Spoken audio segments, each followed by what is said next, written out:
Hello everyone. So it's me again. Welcome to my vlog.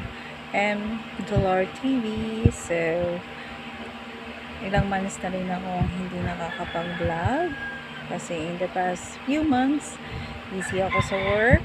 And right now kasi I started to post my contract last week.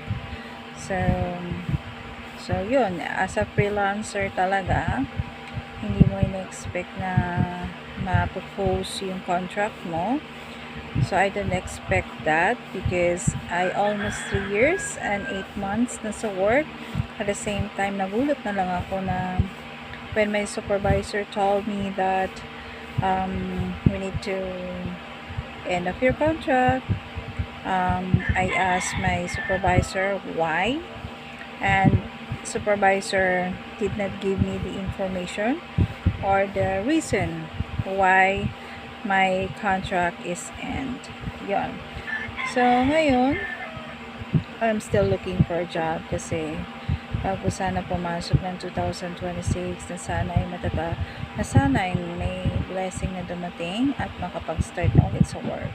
So, ang hirap po talaga kasi I am a single mom and may nag-iisa pa akong anak na nag-aaral, tapos ganito, wala akong ipon, and then at the same time meron akong kailangan bayaran. Yan, mga expenses ko, mga bills ko na need to pay next month. So I hope na sana ay makapag-start na sa work.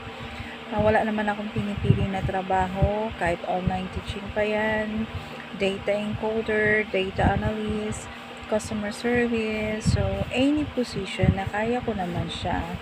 Kahit wala naman akong experience, pwede naman ako pwede ko naman siya i-transition to other position. So may training naman, it's okay. And me and my partner, we're still looking for,